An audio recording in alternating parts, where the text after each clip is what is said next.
오늘의 본문 말씀을 함께 읽겠습니다. 오늘 오후 예배 때 나누실 말씀은 빌립보 4장 4절에서 7절입니다. 신약성경 322쪽. 우리 다 같이 함께 빌립보서 4장 4절에서 7절 말씀을 함께 읽겠습니다. 주 안에서 항상 기뻐하라. 내가 다시 말하노니 기뻐하라. 너희 관용을 모든 사람에게 알게 하라. 주께서 가까우시니라. 아무것도 염려하지 말고 다만 모든 일에 기도와 간구로 너희 구할 것을 감사함으로 하나님께 아뢰라. 그리하면 모든 지각에 뛰어난 하나님의 평강이 그리스도 예수 안에서 너희 마음과 생각을 지키시리라. 아멘. 할렐루야. 자, 오늘은 우리 함께 기쁨의 공동체라는 제목을 가지고 함께 은혜를 나누도록 하겠습니다. 주님은 우리에게 항상 있어야 될 것 세 가지를 말씀하셨어요. 데살로니가전서 5장 16절 18절인데요. 너무나 잘 아는 말씀, 우리 다 같이 한번 읽어보겠습니다. 시작. 항상 기뻐하라. 쉬지 말고 기도하라. 범사에 감사하라. 이것이 그리스도 예수 안에서 너희를 향하신 하나님의 뜻이니라. 아멘.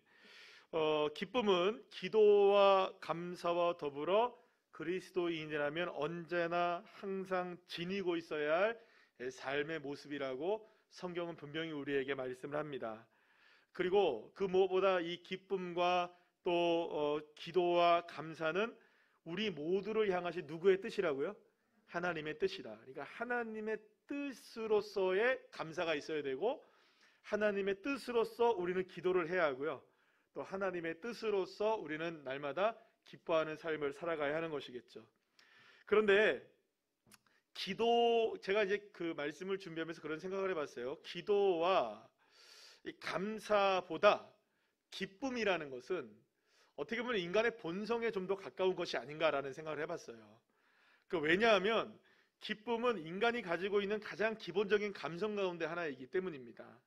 그래서 이 기본적인 감성이라는 것은 일부러 사람이 드러내려고 해서 드러나는 것도 아니고 감추려고 해서 감춰지는 것이 아닙니다. 저절로 나타나는 게 무엇일까요? 이 감성이거든요.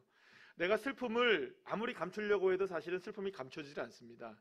기쁨도 마찬가지죠. 감추려고 해서 감춰지거나 일부러 기뻐한다고 해서 기뻐지는 것이 아니라는 거예요. 그러니까 인간의 본성에 충실하게 드러나는 게 뭐냐?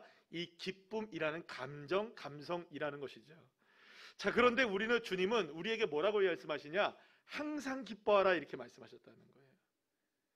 그러니까 여러분 한번 생각해 보세요. 우리가 어떻게 항상 기뻐할 수가 있겠어요? 아니, 기도하는 것도 쉬지 말고 기도하라는 말은 그래, 이렇게 기도할 수 있겠구나라고 얘기할 수 있겠지만, 기뻐하는 것을 항상 기뻐한다? 사실 여러분, 우리의 인생은 언제나 희로애락이 따라갑니다. 그죠? 기쁠 때가 있으면 슬플 때가 있고, 전도서 3장에서도 말씀하는 것처럼 잃을 때가 있죠. 그죠? 또 가진 것을 버릴 때도 있고, 그러니까 사실은 우리가 상실함으로 인하여서 슬퍼할 때도 있고, 여러 가지 아픔을 경험하면서 힘겨워할 때도 있습니다. 그러나 그 언제나 그런 순간에도 주님은 우리에게 뭐라고 말씀하느냐? 어려운 그 순간, 슬퍼하는 그 순간, 힘겨워하는 그 순간, 그 모든 순간이라 할지라도 우리는 뭐라 하라고요? 기뻐해야 한다라고 얘기하고 있는 거예요. 그래서 제가 기쁨의 사전적인 의미를 한번 찾아봤어요. 기뻐하다는 기쁘다 뭐 이런 뜻이 어떤 의미냐? 욕구가 충족되었을 때 가지는 감정이나 느낌이라고 되어 있고요, 행복의 일종으로 볼 수 있다, 그렇게 얘기해요. 그러니까 뭔가 내 마음속의 욕구와 내 마음이 무엇인가로 채워지게 되면, 충족해지게 되면 드러나는 게 기쁨이라는 거예요. 반대로 무엇인가 충족되지 않고, 무엇인가 얻어지지 않고, 무엇인가 마음이 좀 공허할 때에는 기뻐질 수 없다는 거예요. 자, 그러면 이런 거죠. 우리의 마음이 무엇으로 채워질 때에 우리는 항상 기뻐할 수 있게 되는 거예요. 그거는 우리의 욕구가 채워지기 때문이 아니라는 겁니다. 어떤 것이 이루어졌기 때문에 기뻐할 수 있는 게 아니라는 거예요. 우리 마음에, 우리 내면에, 우리의 심령 가운데 주 예수 그리스도가 채워지면, 할렐루야, 그러면 항상 기뻐할 수 있는 거예요. 그러니까 예수님이 채워진 인생은 예수님으로 인하여 날마다 기뻐할 수 있는 거예요. 비록 우리의 삶에 필요한 여러 가지 것들이 우리에게 주어지지 않는다 할지라도, 때로는 아파할 수도 있고 질병으로 고통받을 수도 있고 물질로 인하여 힘들어하는 상황들도 있을 수 있고 사람의 문제들로 인하여 우리가 어려움을 겪을 수 있습니다. 그러나 그런 많은 어렵고 힘겹고 고난스럽고 환난이 우리에게 다가온다 할지라도 적어도 예수님 내 안에 계시면 예수님 그분 한 분만으로 인하여서도 우리는 기뻐할 수 있다. 그러고 보면 우리에게는 그 어떤 것으로도 항상 기뻐할 수 있는 마음의 체험을 얻는 것이라는 것은 사실상 거의 불가능하고 어려운 일이라고 볼 수 있습니다. 어떻게 여러분 우리에게 날마다 채워지는 것으로 기뻐할 수 있겠어요? 여기 꽃이 있습니다. 이 꽃이 노란 꽃이 피어날 때는 기뻐요. 그러나 질 때는 어떻습니까, 여러분? 우리를 쓸쓸하게 만들잖아요. 그러니까 우리의 인생도 마찬가지입니다. 언제나 꽃필 수는 없거든요. 언제나 좋을 수는 없거든요. 언제나 화려할 수는 없거든요. 그런데 어떻게 우리가 기뻐할 수 있느냐? 이런 꽃 피는 것 때문에 기뻐할 수는 없어도 예수 그리스도로 인하여서 기뻐할 수 있다면 우리는 언제나 기뻐할 수 있는 것이죠. 그러면 여러분 어떻게 해서 우리가 기뻐할 수 있느냐? 예수님이 딱 그렇게 해서 말씀하신 말씀이 있어요. 요한복음 15장 11절 말씀 우리 다 같이 한번 읽어볼까요? 시작. 내가 이것을 너희에게 이름은 내 기쁨이 너희 안에 있어 너희의 기쁨을 충만하게 하려 함이라. 할렐루야. 주님이 뭐라고 말씀하시냐? 우리의 삶의 기쁨을 충만하게 하기 위해서 내가 너희의 기쁨이 되어줄게. 내가 너의 기쁨이 되어줄게. 그러니까 여러분 주님이 언제나 우리와 항상 함께 하실 때 우리는 비로소 날마다 항상 기뻐할 수 있는 사람이 될 수 있다는 것입니다. 자, 그렇다면 이 말은 이런 말이 되겠죠. 우리가 언제나 항상 기뻐할 수 있는 기쁨은 우리에게 일어나는 어떤 삶의 욕망이 이루어짐을 통해서가 아니라 주님 한 분으로 인한 기쁨이 되는 것이죠. 그러니까 우리는 언제나 항상 기뻐할 수 있는 기쁨의 근원이 다른 것에 있는 것이 아니라 사랑하는 여러분 예수 그리스도에게 기쁨의 근원이 있는 줄로 믿으시길 바랍니다. 예수님이 내 마음의 기쁨의 근원이 되시고 예수님으로 인하여서 우리는 항상 기뻐할 수가 있는 것입니다. 우리가 언제나 항상 기뻐할 수 있는 것은 예수님이 내 마음에 계시기 때문이에요. 내 마음에 예수님이 계시면 항상 기뻐할 수 있어요. 하지만 여러분 우리는 날마다 스스로를 점검해 봐야겠죠. 왜 내 삶에 이렇게 기쁨이 사라지는가? 왜 내 삶에 이렇게 슬픔만 임하는가? 그것은 삶이 슬프기 때문에 삶이 힘겹기 때문이 아니라 적어도 그리스도인이라면 내 마음 깊숙한 곳에 주님이 자리를 잡고 계셔야 되는데 그 주님이 온전하게 주인 되시지 못하고 여전히 손님으로 계시기 때문이 아닐까 그런 생각을 해보게 됩니다. 그렇기 때문에 내 마음에 예수님이 온전하게 계시면 그 한 가지로 인하여서 저와 여러분은 기쁨을 회복할 수 있을 줄로 믿으시길 바랍니다. 빌립보 교회는 많은 어려움 속에 있었던 교회였어요. 그런데 건강한 교회로 성장하게 됩니다. 초대교회가 당면했던 수많은 어려운 일들이 빌립보 교회도 그대로 있었어요. 박해는 물론 신앙적인 어려움, 경제적인 어려움, 수없이 많은 어려움들이 빌립보 교회에서도 있었습니다. 삶 자체로만 본다면 빌립보 교회 성도들 역시 고통의 연속이었어요. 기쁨을 이야기할 수 있는 상황이 아니었어요. 그러나 그럼에도 불구하고 사도 바울은 뭐라고 얘기하느냐? 너희들의 상황 때문에 기뻐하는 것이 아니라 항상 기뻐할 수 있어야 된다. 왜냐? 예수 그리스도로 인하여.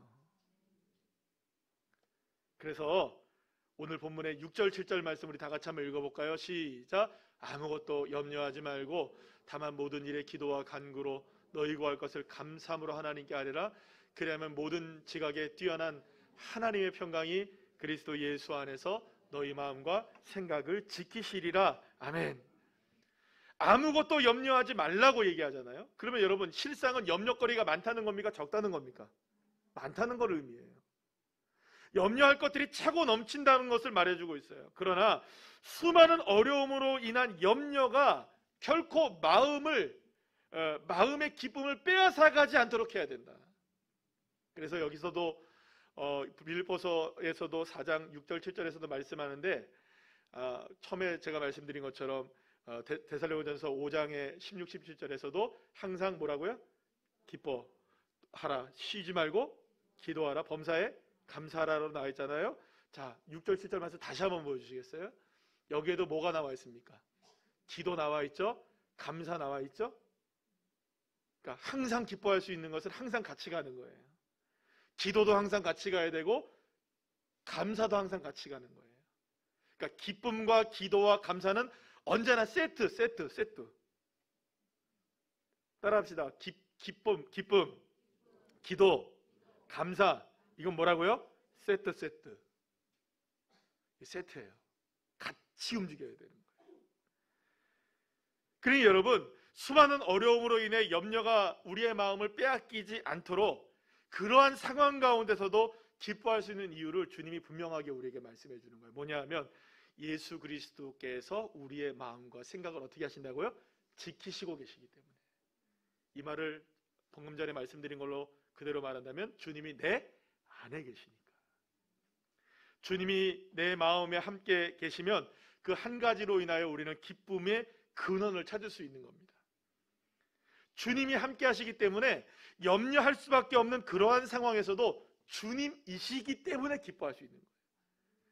삶은 무너지고 힘겹고 어렵고 우리가 아프고 고난의 시간들을 걸어간다 할지라도 그 상황을 보면 우리가 기쁨이 무너지고 삶이 무너지고 기도할 수 없고 감사할 수 없지만 주님 내 안에 한 분 계신 그 한 가지로 인하여 기뻐할 수 있고 감사할 수 있고 그래서 기도할 수 있는 것, 이게 참 신앙인의 모습이 아니겠습니까?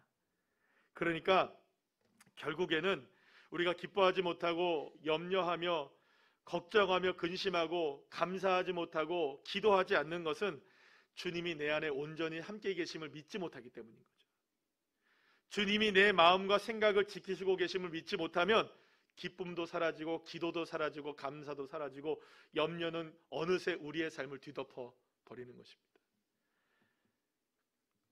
그렇기 때문에 내 삶의 기쁨이 사라지고 염려가 더 커질 때마다 우리는 날마다 기억하셔야 됩니다. 점검하셔야 돼요. 내 안에 정말 주님이 계신가? 나는 정말 주님을 의지하고 있는가? 여전히 내가 세상 것들을 의지하고 있었던 것이 아닌가? 내가 사람들을 의지하고 있었던 것이 아닌가? 내 방법을 의지하고 있었던 것이 아닌가를 점검하셔야 됩니다. 사랑하는 여러분, 날마다 이렇게 오늘 점검해 나가셔야 돼요. 어제 점검했어도 또 점검하셔야 됩니다. 일터에 나가시면 중공이나 이런 데 일터에 나가시면 이렇게 뭐 점검하자고 3번씩 외치잖아요. 그죠? 네.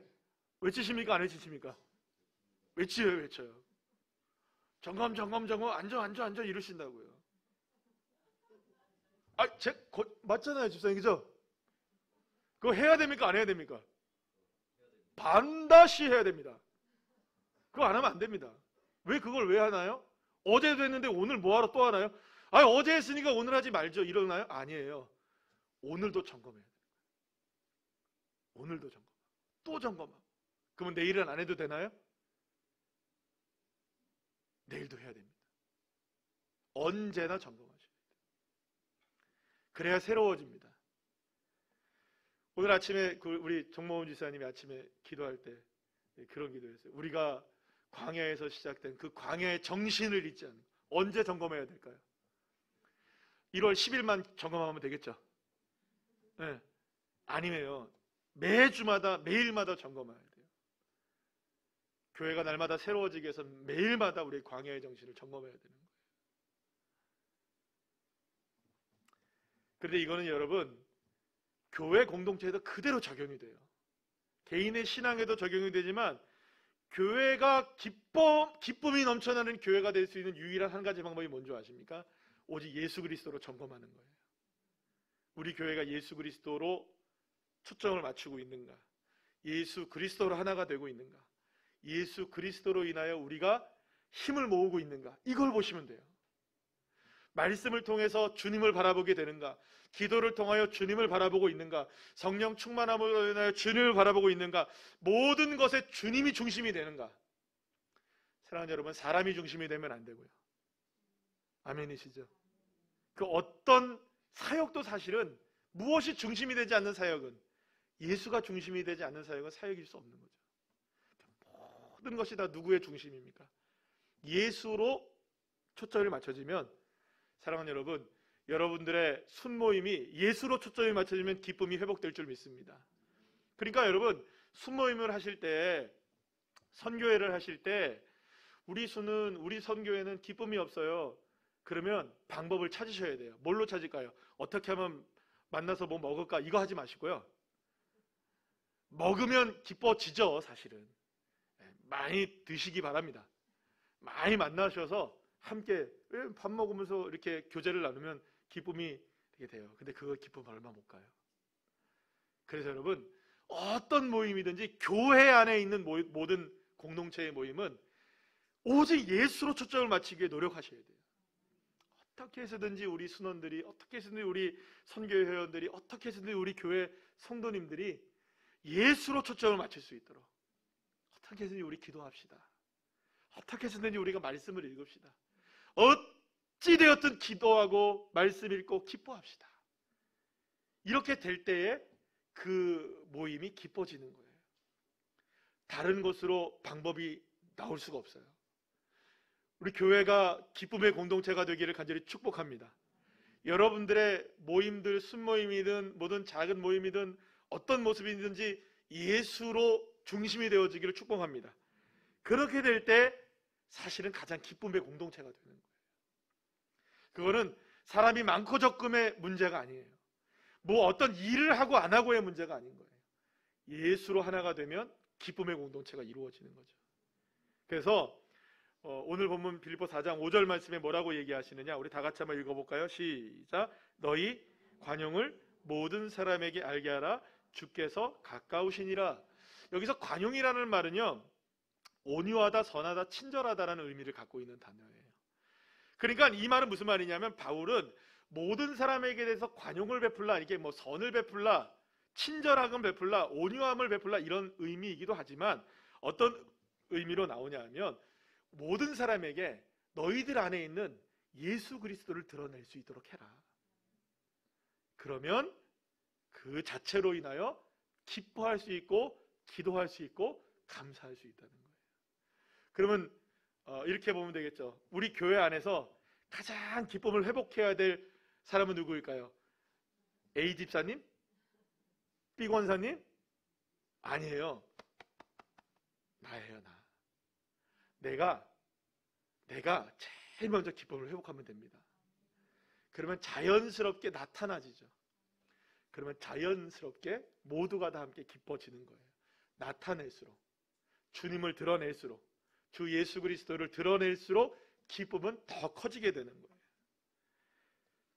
그래서 교회 공동체가 기쁨의 공동체가 될 수 있는 한 가지 방법은 다른 것이 아니에요. 우리 안에 예수 그리스도가 계신가?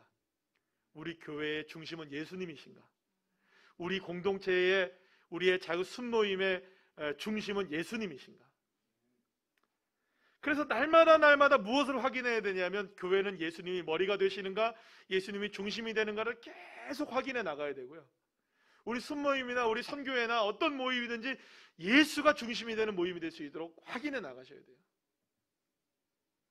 그러지 않으면 사실은 금방 사라져버려요. 기쁨도 사라지고 즐거움도 사라지고, 한꺼번에 갑자기 뭐가 될 것 같죠? 교회는 그렇지 않아요. 갑자기 되는 일이라는 건 없어요. 예수로 하나 되면 여러분, 물론 갑자기도 가능합니다. 예수만 앞세우시면. 왜냐하면 예수님을 앞세우면 이 산을 들어 저 산으로 옮길 수도 있거든요. 바다에 던질 수도 있습니다. 땅이 갈라지기도 하고요, 물이 갈라지기도 하고, 아까 전에 찬양 불렀죠. 물이 갈라져야 하는데 만약에 안 갈라지면 주님이 물 위를 걷게 하신대요. 할렐루야. 이런 엄청난 놀라운 찬양의 가사들을 지금 여러분들이 고백하신 거예요. 그럼 여러분 생각해 보세요. 이 믿음이 있으면, 예수만 있으면 가능한 것이죠. 사랑하는 여러분, 우리 교회가 어떠한 환난과 어떠한 어려움과 어떠한 모습들이 우리에게 다가온다 할지라도 기쁨의 공동체로 세워지기를 간절히 축원합니다. 기쁨이 넘치는 교회는 예수님으로 하나가 되고 예수 그리스도가 중심이 되고 예수 그리스도가 모든 것이 되는 교회를 말합니다. 예수님이 우리 가운데 계심을 날마다 선포하시는 거예요. 그래서 우리 순모임도 모든 모임들도 다 예수님이 중심이심을 선포하는 거예요. 그러니까 어떤 것이든지 주님이 여기에 계십니다. 주님이 우리 모임 안에 지금 계십니다. 이 예배 안에 계십니다. 이렇게 선포하실 때마다 기쁨이 회복되는 것이죠. 사랑하는 여러분, 그렇게 해서 우리 교회가 여러분들의 모든 모임들과 우리 순모임, 선교회 여러 가지 모임들 가운데 그렇게 기쁨이 회복되어지고 기쁨으로 세워지는 우리 교회 공동체 되시기를 간절히 축원합니다.